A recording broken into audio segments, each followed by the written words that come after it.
Famous Bollywood singer Rahul Yadav Fazilpuria की हत्या करने आए 5 शूटर गुरुग्राम पहुंच गए। सभी बिना नंबर प्लेट की नोवा में सवार थे। वो सिंगर के सेक्टर 72 स्थित फ्लैट की तरफ जा रहे थे, लेकिन खुफिया इनपुट पर 10 किलोमीटर दूर पुलिस ने घेर लिया, जिसके बाद दोनों में मुठभेड़ हुई। इस दौरान 18 राउंड फायरिंग हुई, जिसमें 4 शूटरों के पैर में गोली लग गई, जिसके बाद पुलिस ने सभी 5 शूटरों को गिरफ्तार कर लिया है। वहीं 2 पुलिसकर्मियों को भी गोली लग गई है। हालांकि बुलेट प्रूफ जैकेट से उनकी जान बच गई। गुरुग्राम पुलिस के sector 31 crime branch incharge inspector Anand Kumar के पास एक सीक्रेट इन्फॉर्मेशन थी कि पिछले कुछ दिनों में हुई 2 वारदात, जिसमें मुख्य रूप से एक दिल्ली का व्यक्ति था जिसकी कि गुड़गांव में कुछ गोलियां मार करके हत्या कर दी गई थी। इसके अलावा सिंगर फाजिलपुरिया के ऊपर भी कोई गोली चलाई गई थी। तो उनके सीक्रेट इन्फॉर्मेशन के अनुसार इन दोनों वारदात को अंजाम देने वाले कुछ युवक किसी अन्य घटना को अंजाम देने के लिए वजीरपुर गांव के आसपास कहीं आने वाले हैं। तो जिसके ऊपर की गुरुग्राम के sector 31 crime branch, sector 43 crime branch के इंचार्ज इंस्पेक्टर नरेंद्र और इसके अलावा क्राइम ब्रांच मानेसर के इंचार्ज PSI ललित और इसके अलावा एसटीएफ गुरुग्राम के इंचार्ज इंस्पेक्टर नरेंद्र चौहान की टीम, इन सभी को मिलाकर के अलग अलग टीमें पुलिस के द्वारा तैयार की गई थी। इन सबके द्वारा वजीरपुर के आसपास जाकर के और नाकाबंदी पुलिस के द्वारा की गई थी। तो इसी दौरान सीक्रेट इन्फॉर्मेशन के अकॉर्डिंग ही एक व्हाइट कलर की इनोवा गाड़ी जो कि बिना नंबर प्लेट की थी, वो कुछ दूर से आती हुई दिखाई दी। पुलिस टीम के द्वारा उस गाड़ी को रोकने की जब कोशिश की गई तो उनके द्वारा गाड़ी को भगा लिया गया। पुलिस की गाड़ियों के द्वारा इस गाड़ी का पीछा किया गया। तो करीब 1 किलोमीटर जाकर के पुलिस की गाड़ी के द्वारा इनको जब रोकने का प्रयास किया गया तो इनके द्वारा उस गाड़ी को टक्कर मारी गई और फिर दोबारा से इनके द्वारा भागने का प्रयास किया गया। पुलिस टीमों के द्वारा इन आरोपियों का लगातार पीछा किया गया। तो कुछ दूर जाने के बाद में ये जो आरोपी थे ये गाड़ी से उतर के भागने लगे। तो अलग अलग दिशा में ये सभी आरोपी भागे, जिनका कि अलग अलग टीमों के द्वारा पीछा किया गया था। इस पीछा करने के दौरान आरोपियों के द्वारा पुलिस टीम को जान से मारने की नीयत से और टारगेटेड फायर उनकी तरफ से किया गया था, जिसमें कि एक फायर पुलिस की गाड़ी के ऊपर भी लगा था और इसके अलावा 2 फायर है। इंस्पेक्टर आनंद कुमार की बुलेट प्रूफ जैकेट के ऊपर एक फायर लगा था। इसके अलावा जो दूसरा जो फायर था वो PSI ललित उनकी बुलेट प्रूफ जैकेट के ऊपर लगा था। तो इस वजह से कोई जान की हानि पुलिस को नहीं हुई है। तो इस मामले में पुलिस के द्वारा जवाबी कार्रवाई करते हुए और आरोपियों को सरेंडर करने बारे में चेतावनी भी दी गई थी, जिसके लिए 2 राउंड पुलिस के द्वारा फायर किए गए थे। परंतु आरोपियों के द्वारा लगातार पुलिस को टारगेट करते हुए लगातार फायर किए गए और जवाबी कार्रवाई में जब गुरुग्राम पुलिस के द्वारा इसमें कार्रवाई की गई तो कुल मिलाकर के 4 एक्यूज को इसमें गोलियां लगी हैं। तो सभी चारों एक्यूज को पुलिस टीम के द्वारा स्पॉट से उठा करके सिविल हॉस्पिटल में ट्रीटमेंट के लिए एडमिट करवाया गया है। स्पॉट से इनके अलावा एक जो अन्य एक्यूज जो मौके पर था उसको पुलिस के द्वारा राउंड अप कर लिया गया था और जिसको इस केस में पुलिस के द्वारा अरेस्ट कर लिया गया है।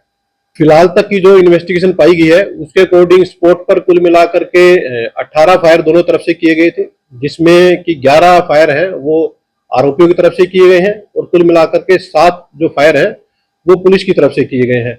किस गैंग के ताल्लुक रखते हैं ये 4-5 अपराधी? अभी पुलिस के द्वारा जो एक्यूज अरेस्ट किए गए हैं और जो मुठभेड़ में घायल हुए हैं, इनकी पहचान सबसे पहला जो आरोपी है शुभम है, जो कि सोनीपत के गांव जाजल का ये रेजिडेंट है। दूसरा जो एक्यूज है उसकी पहचान आशीष के रूप में ही है, जो कि गांव छतीरा बहादुरगढ़ जिला सोनीपत का रहने वाला है। ये तीसरा जो आरोपी है उसकी पहचान विनोद के रूप में हुई है, जो कि जिला झज्जर के गांव का रेजिडेंट है। इसके अलावा चौथा जो एक्यूज है उसकी पहचान पदम के रूप में हुई है और जो कि जिला झज्जर के गांव लोहा माजरी का ये रेजिडेंट है। और जो 5वां जो एक्यूज जिसको स्पॉट से पुलिस के द्वारा राउंड अप किया गया है उसकी पहचान गौतम के रूप में हुई है, जो कि बेसिकली गांव दीपालपुर और डिस्ट्रिक्ट सोनीपत का ये रेजिडेंट पाया गया है। पुलिस के द्वारा फिलहाल केस में इन्वेस्टिगेशन की जा रही है और चारों ही जो घायल व्यक्ति थे उनको स्पॉट से पुलिस के द्वारा हॉस्पिटलाइज कराया गया है।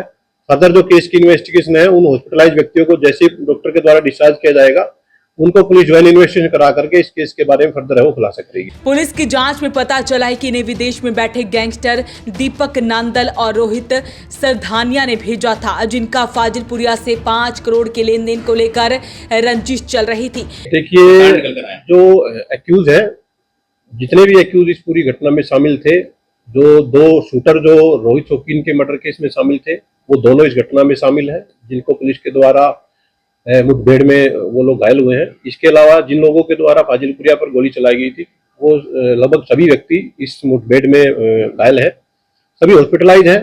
तो सभी का ट्रीटमेंट के बाद पुलिस उनको कस्टडी में लेकर के और घटना के बारे में विस्तार से इंटरोगेशन करेगी और घटना के पीछे की जो भी वजह है उसके बारे में पुलिस खुलासा करेगी। गुरुग्राम पुलिस लगातार इन सभी मामलों में एक गहनता से इन्वेस्टिगेशन कर रही है।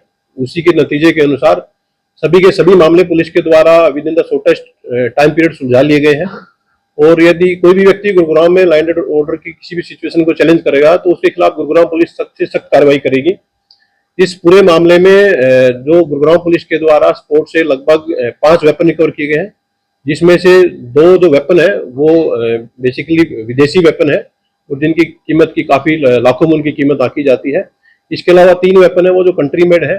इसके अलावा स्पोर्ट से जो इनोवा गाड़ी आरोपियों के द्वारा इस मुठभेड़ के दौरान प्रयोग की गई थी वो भी पुलिस के द्वारा इसमें रिकवर हो की गई। अभी तक की जो इन्वेस्टिगेशन है उस इन्वेस्टिगेशन के अकॉर्डिंग जो ये चारों घायल व्यक्ति हैं और जो कि हॉस्पिटलाइज हैं, इनको जो पुलिस अरेस्ट करके और इनसे एक डीप इंटरोगेशन कर लेगी, उसके बाद ही जो फर्दर केस की स्टेटस और इन्वेस्टिगेशन के बारे में कुछ है वो बताया जा सकता है। सर, इससे पहले भी कोई मामले जो चल रहे हैं सर, इनको पैसे कितने दिए जाते हैं? देखिए, जो एक्यूज है फिलहाल वो भी अंडर ट्रीटमेंट है, तो इनसे जो इंटरोगेशन केस में जरूरी है वो फिलहाल तक नहीं हो पाई है। तो ट्रीटमेंट के बाद जैसे ही वो लोग पुलिस के पास आएंगे और पुलिस उनको इंटरोगेशन करके जो भी उनके द्वारा इस मामले में किया गया है और यदि इसके पीछे कोई अन्य व्यक्ति को संलिप्त है तो पुलिस उसको भी अरेस्ट करके फर्दर लीगल प्रोसीडिंग इस केस में पूरी करेगी। जो 5 आरोपी गिरफ्तार किए इनमें से किसी का कोई ताल्लुक है उस केस से? देखिए, अभी तक के इंटरोगेशन में मैं आपको बताना चाहूंगा कि एलबी केस के जो आरोपी हैं उसमें से कुछ लोगों की पहले गिरफ्तारी हो चुकी है और फिलहाल तक की इन्वेस्टिगेशन में ऐसा कोई मामला सामने नहीं आया है। इन लोगों की जो संलिप्तता है वो इन 2 केस में थी,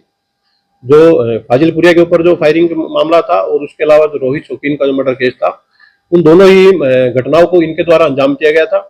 तो पुलिस के द्वारा इन सभी लोगों को कस्टडी में लेकर के डीप इंटरोगेशन की जाएगी और इंटरोगेशन में जैसा भी वो लोग बताएंगे उसके अकॉर्डिंग पुलिस की जो फर्दर कार्रवाई वो जारी रहेगी। तो ऐसे में 5 आरोपियों को गिरफ्तार कर लिया गया है और 2 पुलिसकर्मियों पर भी गोली चलाई गई है। 18 राउंड फायरिंग होती है। अपील रहेगी इस वीडियो को आप शेयर जरूर करें। वॉइस ऑफ पानीपत के लिए ब्यूरो रिपोर्ट।